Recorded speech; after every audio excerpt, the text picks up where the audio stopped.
The first question is going to the Republicans, and it is for 2 minutes, and then the Democrats have 1 minute rebuttal time. And the question asks, can you comment on how the municipal budget has changed over the last 5 years? Sure. Okay, I'll take that. Absolutely. There's a couple of major points that I would like to make.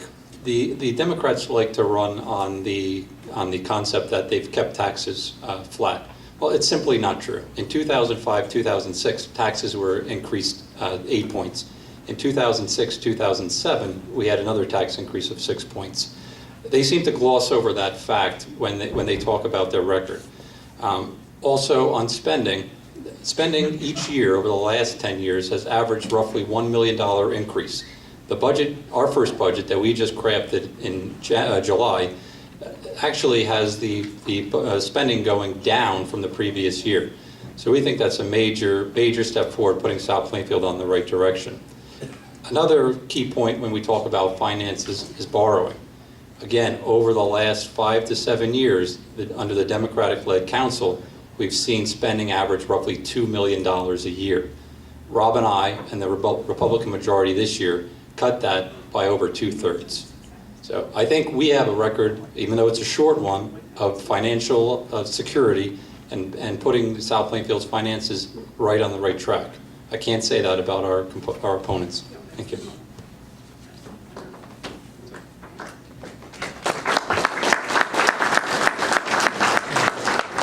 And now you have 1 minute to rebut. There will be a large decrease. I'm sorry. Thank you. There will be a large decrease of debt coming off the books. When the town converted to a fiscal year, the borough borrowed close to $12 million, and that's going to be paid off in 2010. So that's one bright spot to look forward to, getting that lingering debt off the books finally. I will look at last year's budget, talk and work with the department heads to keep the budget flat. I will apply for grants and work hard to go out and get these grants for South Plainfield. By applying early and even going the extra step to keep a close eye and follow the progress of the grants we applied for. That's how you make an honest start to stabilize the budget. That's it.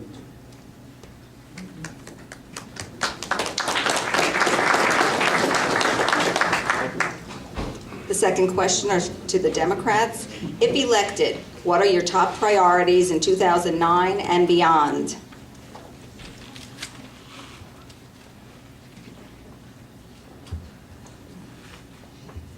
There are a few big issues that the borough is looking to accomplish, and what Frankie and I are looking to accomplish by 2009. The first issue is what Frankie just spoke about, and that is controlling the budget and putting our fiscal house back in order. I'm sure, like many of you, you received your tax bills both in January and in August, and I know that the Republicans are trying to confuse this tax issue, and they've been trying to do a really good job of it, but the facts do not lie, everyone. In the last 7 years, under Democratic control, you saw a 3-point increase. In this 1 year alone, you saw a 15-point tax increase. The numbers don't lie, so I would ask you all to take a tax test that we have on our table out there to calculate just how burdensome the taxes have gone up. What we're looking to do is obviously get the budget under control, go back to pay-as-you-go government, and look for different grants and other opportunities, and maybe cutting expenses is definitely an area we have to explore to make sure that the taxpayers don't have to pay the burden of those taxes once again. Other things we're looking to do is obviously move forward with the New Market Avenue extension so that we can keep our trucks off Hamilton Boulevard and Belmont Avenue. We want to get that intersection through so that the trucks obviously don't have to navigate that very dangerous turn that is at the corner of New Market Avenue and Spicer Avenue. And we're also going to look into exploring opportunities in green energy. Frankie and I have both been involved in different green energy projects in the past and looking at cheap ways such as installing CFL light bulbs and sensor lighting in Borough Hall, and also further looking at installing solar panels in the future. So those are 3 of the big issues that we look to take over control over in the next year. Thank you.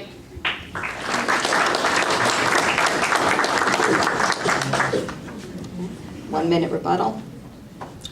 Sure. I think the first thing that candidate Utah's talked about was the tax test. Well, we've seen, unfortunately, some of the advertisements put through by the new leadership, I guess it's honors leadership, Even the advertisements they put through couldn't even bring us a tax bill for those span of time with the same assessment. So I'm not lining up to take that tax test. I'm not sure how accurate it's going to be.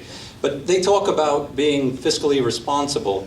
I think it's totally irresponsible to try and put through a tax cut as a campaign ploy and try and fill that with $1.8 million worth of one-time gimmicks, one-time revenue gimmicks. It's irresponsible. Also, the last time they talked about a tax decrease or holding taxes flat, right after the election, they raised it again. I don't know if you want to believe these campaign promises. I necessarily do not. They talk about keeping the budget flat. They want to control spending. They talk about putting a road through a Superfund site. That estimate's going to cost us $10 million. Okay, thank you. The next question is for each party, so each party gets 2 minutes to respond, and we'll start with the Republicans. If reelected, would you try and put a R&R quiet zone to eliminate the train horn blowing?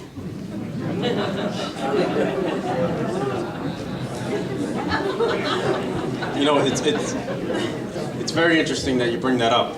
I sat on the Environmental Commission, and a few meetings we went over about the quiet zones. A lot of towns like Hillsborough have them, Westfield's looking into them. These are high-cost projects, though. We have 4 rail lines, 4 different crossings that we would have to address and look to see if it's feasible. We have seen projects that will benefit from this, but we also have to look at the cost. One of the things is there is engineering firms that are experts in this field, and working along with the Environmental Commission and with some experts in the rail industry, you know, I feel that it could be a solution in the future, but at the same time we have to make sure that we don't borrow too much money to do the projects. We have to be responsible and do what's best for our town. Thank you.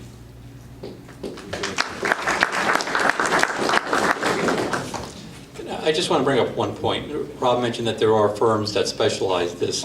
One of the things that we did this year when the Republicans took majority was we actually went out and interviewed a lot of environmental or engineering firms.